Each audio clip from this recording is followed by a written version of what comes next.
35 BCS এর একজন কর্মকর্তা, কোচিং সহিত সরোয়ার্দী কলেজ। আমার চাকরির বয়স হচ্ছে 9 বছর। তো আমার সকল যোগ্যতাই সম্পন্ন হয়েছে, অথচ এখনো পর্যন্ত পদোন্নতি পাইনি। আমার দাবির সাথে আমার যেসব কর্মকর্তা বা সহকর্মী আছেন ওনারাও একমত। তো আমি এটুকুই বলবো যে আমাদের যেন কাঙ্ক্ষিত যে প্রমোশন, এই প্রমোশনটা খুব শীঘ্রই হোক, এই আশাবাদ ব্যক্ত করছি। 33তম বিসিএস এর একজন কর্মকর্তা। 2014 সালের আগস্ট মাসে আমার চাকরিতে যোগদান, সেই হিসাবে 12 বছর আমি চাকরিতে কর্মরত আছি। এবং আমার যে সিনিয়র 32 বিসিএস আছে যারা, তারা 13 বছর প্লাস চাকরিতে কর্মরত। এর বাইরে অন্য অনেকেই 10-11 বছর ধরে চাকরিতে কর্মরত থাকার আছে।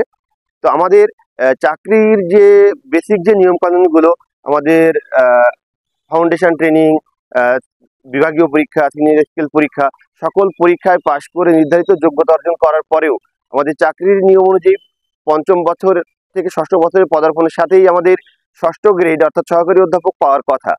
সেখানে এই 12 বছর পরেও আমরা সহকারী অধ্যাপক পদে পদোন্নতি পাচ্ছি না। এটা একই সাথে আমাদের জন্য যেমন একটা সম্মানের যে জায়গাটা, সেই জায়গাটা থেকে অনেক কষ্টকর আমাদের জন্য।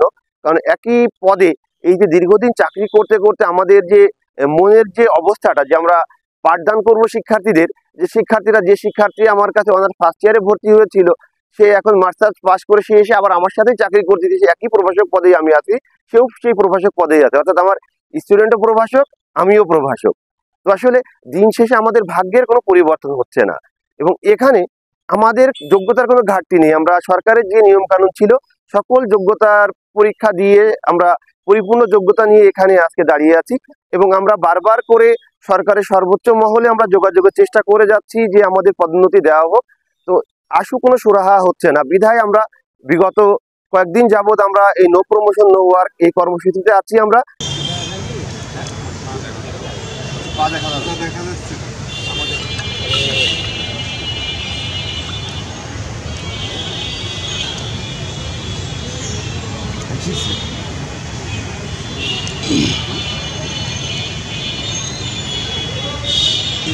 সরকারি কলেজের ভিতরে সেটাই বলছিলাম।